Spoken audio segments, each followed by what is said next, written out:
Buenas tardes, Enrique Ortega Salina. Buenas tardes, buenas tardes. Hola, hoy estoy en mi oficina, que es una cafetería. Bueno, entonces, si te parece, comienzo, ¿vale? Dale, dale. Bien. Bueno, el 10 de noviembre pasado, Uruguay perdió para siempre a quien fuera uno de los tres protagonistas de lo que yo denomino el milagro uruguayo, que se dio entre 2005 y 2019 en Uruguay. Danilo Astori representó la humanidad detrás de los números y la solidaridad como política económica de Estado. Fueron 15 años de crecimiento consecutivo y con aumentos salariales por encima de la inflación. Hace poco hablaba con alguien del Banco Central, un blanco que se jactaba de que habían llegado a un pico muy bajo de inflación, histórico inclusive. Claro, es algo circunstancial, está muy bien, pero es que la inflación nunca fue un problema con los gobiernos de Frente Amplio porque los aumentos estaban siempre por delante, por encima, ¿no? En el año 2002, Uruguay había perdido el grado inversor, gobernaba Jorge Valle, pero lo recuperó en 2012, gobernando la izquierda. Para ser sinceros, Danilo nunca fue santo de mi devoción. No era simpático, era amable. No era que se dijera que Bruto es un Sartori, no, pero era correcto, ¿vale? Muy educado, fastidiosamente correcto, yo diría, ¿no? Y hasta recuerdo que un día llegué a pedir su renuncia en una nota del diario La República, pero unos años después, la vida me dio la oportunidad de encontrarme con él y con Tabaré en México y le pude decir: disculpa, Story, los números están a la vista. Obviamente me equivoqué al pedir tu renuncia. Y yo no es que hable bien entonces ahora porque falleció. Nunca habló bien de nadie porque haya fallecido, jamás.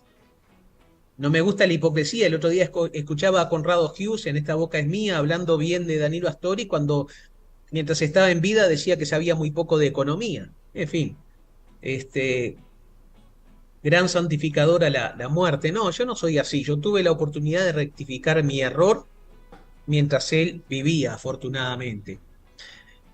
Danilo nos legó su costumbre de intercambiar opiniones sin descalificar al que pensara distinto, pese a que tuvo que soportar ataques rastreros, calumnias cobardes e insultos, no solo contra él, sino contra su familia, contra su hija Florencia, pero nunca lo hicieron bajar, nunca lograron que descendiera al nivel de las cloacas en que se movían sus adversarios. Y él estuvo detrás de todo el milagro uruguayo. Estuvo detrás de la reforma tributaria del año 2007, que derogó 14 tributos y lo sustituyó prácticamente con el impuesto a la renta de las personas físicas o IRPF. Estuvo detrás de la ley de inclusión financiera, del plan Ceibal, del plan de emergencia, de la creación del sistema integrado de salud, detrás de la creación del MIDE. ¿Cuánto cambió el Uruguay solo con eso que acabo de decir así al voleo?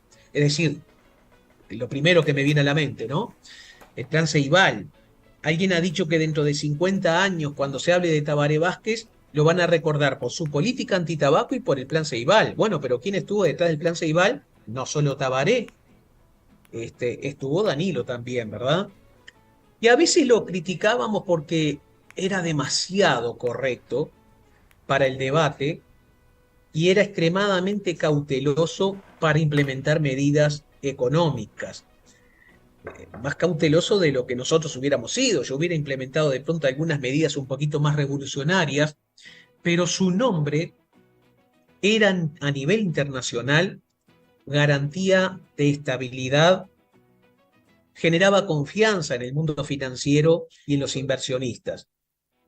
Y la prueba está, en 15 años no tuvimos nunca sobresaltos económicos, nunca estuvimos al borde del default, No tuvimos nunca una crisis bancaria como la del año 2002. ¿Por qué? Porque se tomaron medidas, se tomaron las precauciones que había que tomar, se aumentó la regulación y el control del mundo financiero, se modernizaron también los métodos de pago y las transferencias, adoptando las nuevas tecnologías. Detrás de todo eso estaba Danilo.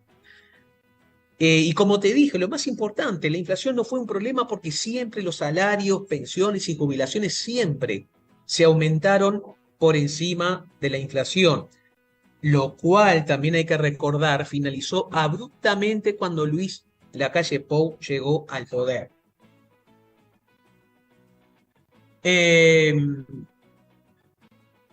Claro, no siempre las cosas, o sea, tenemos que ser sinceros, no siempre las cosas salieron bien, y menos en 15 años de gobierno. Se tuvo que tomar la decisión, por ejemplo, de cerrar Pluna luego de 76 años. Y aquí voy a recordar algo que dijo Darío Pérez cuando todavía le quedaba una gotita de sangre frente amplista corriendo por sus venas, y él dijo con mucha sinceridad en aquel momento a un periodista: a nosotros nos dejaron Pluna con un agujero así. Si no lo cerrábamos en ese momento, el agujero iba a ser de este otro tamaño. No sé si seguirá opinando lo mismo y defendiendo al gobierno frente amplista de aquel momento por haber cerrado Pluna, ¿verdad? Creo que no puede cometer la inmoralidad ahora de borrar lo que dijo en aquel momento. Ahora, volviendo a Danilo Astori, pese a esa aparente frialdad típica de muchos economistas y muchos teóricos, Astori siempre apostó a la inversión social y a la educación. De hecho, él nunca vio como un gasto la inversión social, lo veía como lo que acabo de decir, como inversión. El apostar, el invertir, en poner todos los esfuerzos para ayudar a los que estaban en situación de mayor debilidad. A veces los economistas cometen el error de considerar a la gente pobre como meros números en una estadística, como crucecitas en una gráfica, y como diría el ñato Huidobro, como lo diría el ñato, ¿cuánta falta les hace a esos economistas más barro, boliche y quilombo? No era el caso de Danilo. Bueno, Danilo no iba a ir nunca a esos lugares que te acabo de mencionar, pero de todas maneras no le faltaba esa sensibilidad que por esa corrección extrema que tenía al hablar uno no se la imaginaba, pero no hay que imaginar nada, los números quedaron a la vista. Y hoy en día lo cierto es que no podemos hablar ni de Tabaré ni del Pepe sin mencionar a Danilo. Fueron tres puntales, indivisibles, imposible imaginarlos por separado. Y vamos a redondear esta idea mencionando lo siguiente, porque estoy harto de ver las excusas que pone este gobierno. El otro día justamente debatía, antes de ayer, con Conrado Hughes, que formó parte del gobierno de Lacalle Primero, ¿no? Y es una excusa tras otra, porque el gobierno anterior hizo alguna cosa mal, pretenden justificar todo y que nos callemos la boca y miremos para otra parte, mientras continúan saqueando al Estado. Y escucharon bien, no sé si quieren que se los traduzca al criollo, saqueando al Estado. Y si a mí me hacen una demanda por difamación e injurias, con mucho gusto voy a ir a un juzgado a argumentar, a sostener, a defender lo que acabo de decir. Pero miren esto, para que vean la diferencia. En el año 2005, la derecha le entregó a Tabaré y a Danilo 2.500 millones de dólares en reservas del Banco Central. Tabaré le entregó a Lacalle en 2019 15.000, te quiero dar la cifra exacta, 14.537 millones de dólares, casi 15.000 millones, o sea, de 2.500 pasamos a 14.537. Se habla de la deuda externa. A ver, no es lo mismo la deuda externa con el Producto Interno Bruto que se tenía en el 2005 que en el producto totalmente multiplicado que teníamos en 2019. Esto es, a ver, imagínate a Pedro y a Juan. Pedro debe $10.000 al Banco República. y su sueldo es de $1.000 por mes. Juan también debe $10.000 al Banco República, pero él cobra $5.000 por mes. ¿Es lo mismo la deuda de Juan que la de Pedro? No. ¿En qué situación quieren estar? ¿En uno que debe $10.000 y gana 1.000 por mes? ¿O el otro que debe la misma cantidad o incluso el doble o el triple o el cuádruple, pero que gana 5 veces más? Obviamente. Una vez me dijo un empresario argentino, estoy preocupado, tengo una deuda de $357.000 con el banco. Yo digo, ya quisiera yo tener tu problema, ¿no? En el año 2005 nos entregaron un 22% de desempleo. Les devolvimos un país con 8,5% de desempleo. Había 40% de pobreza. Les devolvimos 8,1% de pobreza. Había 5% de indigencia. Les devolvimos 0,1% de indigencia. Pero además, les entregamos un país con el salario mínimo nacional más alto de América Latina y el Caribe, y el ingreso per cápita más alto de América Latina y el Caribe. Y nuestro país ocupaba el primer lugar de transparencia en la misma región, junto con Chile.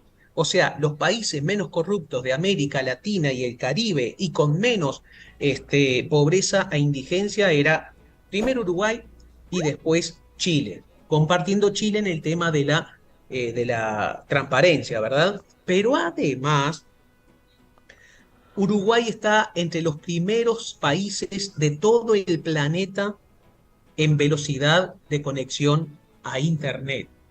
Eh, Ahora bien, y con esto me voy despidiendo, Néstor, es cierto, Tenemos recibieron tiempo, hoy como tenemos tiempo. herencia un ¿Me verdadero escuchaste a mí desastre. hoy?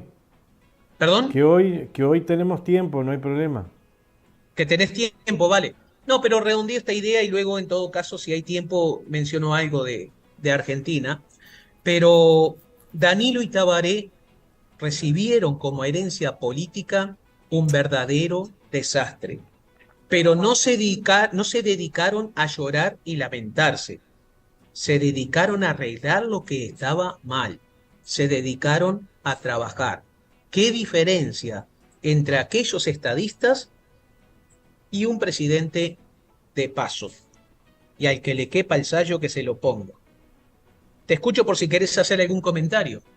No, sobre ese tema yo ya más o menos escuché a Viera, escuché a varios compañeros que hablaron sobre el tema de Danilo y sobre El el tema de la problema, Néstor, es que economía. te escucho bajísimo, bajísimo y va a ser muy difícil la comunicación. Te pido disculpas porque es culpa mía. No estoy en un lugar con el sonido adecuado. ¿Cómo me escucharon ustedes? Acá perfecto, salí 10 puntos. Vale, mira, entonces quisiera sí agregar algo sobre las elecciones en Argentina. En primer lugar, y redondeando lo último, gracias Danilo, porque cumpliste, más que cumpliste, hiciste historia y de la grande. En cuanto a Argentina, Massa, eh,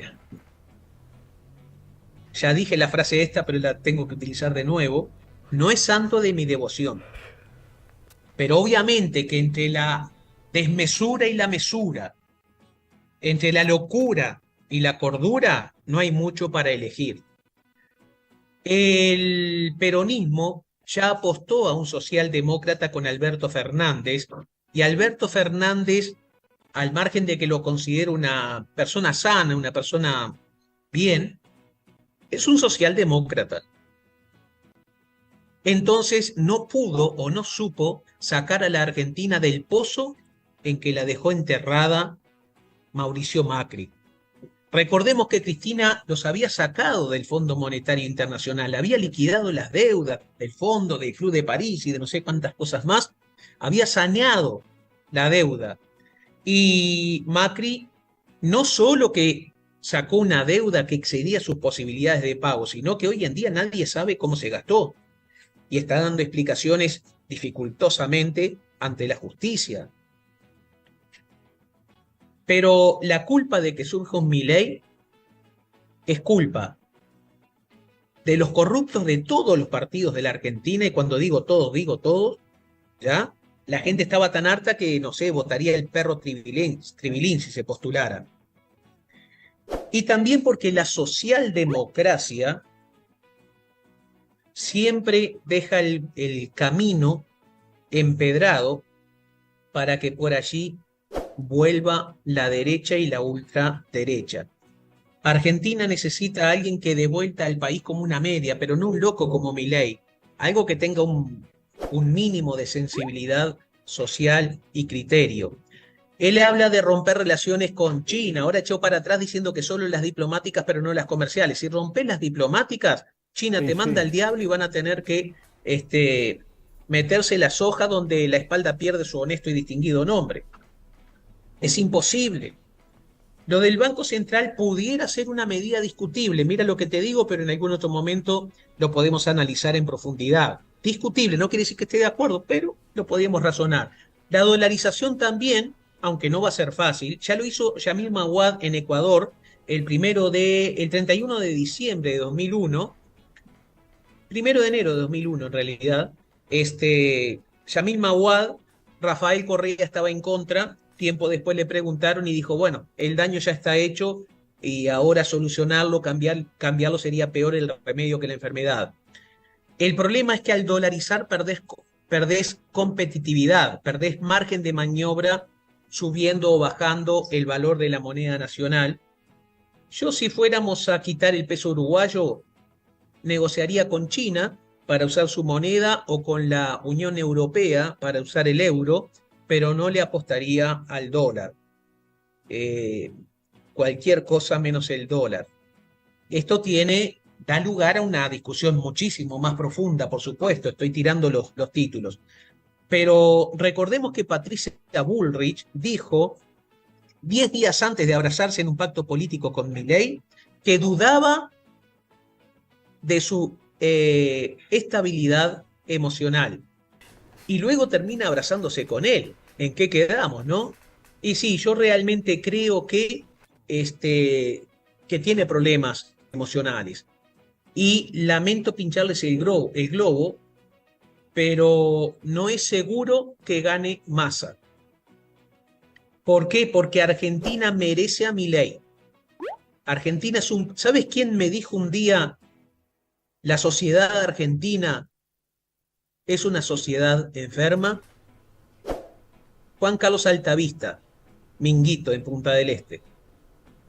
Y tenía toda la razón del mundo. Enfermos de cholulismo, enfermos del show, del espectáculo, del amarillismo. Agradezcan que a Moria Kazán, a Silvia Zuller y Guido Zuller no se les ocurrió fundar un partido y echarlo a andar porque hubieran arrasado. En la Argentina podés esperar eso y mucho más. Entonces, esperemos que no gane Milei por el bien de ellos y de nosotros. Y también termino así expresando una preocupación. Imaginemos que gana Massa y con sus ideas socialdemócratas no logra sacar adelante al país. ¿Quién lo frena a Milei para la próxima? No sé si no sería mejor que ganara Milei, que la gente pasara bastante mal, para luego darse cuenta de que metieron la pata como los uruguayos que están hoy pasando mal y están reaccionando muy tarde porque no supieron defender ayer lo que hoy extrañan, a llorar al cuartito. Yo sé que soy duro, pero la vida es dura y en una democracia republicana tienes que ser responsable y la información, como digo siempre, no es solo un derecho, es una obligación.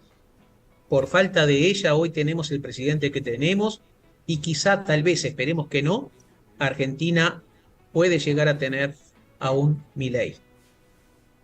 Gracias, Enrique. Que pasen muy bien, mucha suerte y disculpen lo del sonido, ¿sí?